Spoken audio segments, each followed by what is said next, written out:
Hey guys, my name is Chopper, and today I'm going to be teaching you guys how to improve your Halo 4 flood maps. And today we're going to be talking about vehicle circuits.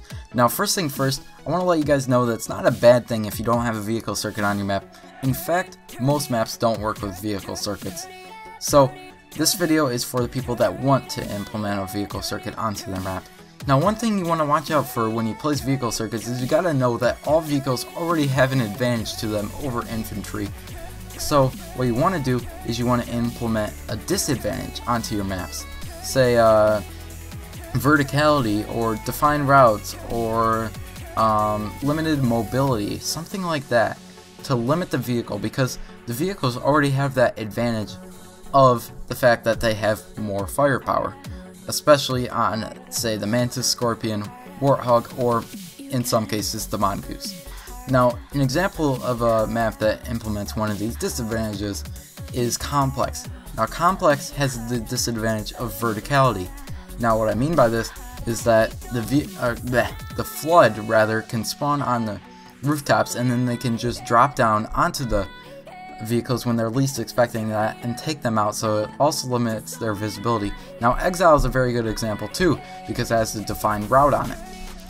What I mean by this is that the vehicle will have to keep taking the same route over and over and over again around the map, and then what they will do is the flood can easily plan an attack on the humans when they're coming by in the vehicle.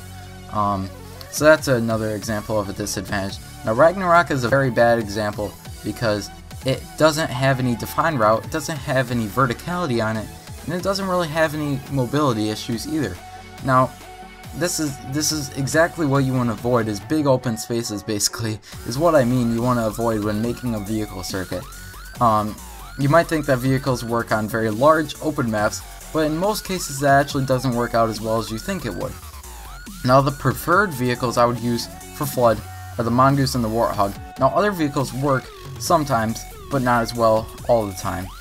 And also one thing, no flying vehicles, especially in this game, because there's only the Banshee, and that's a single person vehicle, and that's very overpowered also. Now the Mongooses, their advantage is that they have more mobility than the infantry, so they can move around the map a lot easier. But their disadvantage is that they have less firepower. Now this is true unless you have a person on the back of the Mongoose that's very accurate. Now even then, the person on the back of the Mongoose can't even scope down, so they're limited to their accuracy when they're on the Mongoose, so that's one disadvantage also.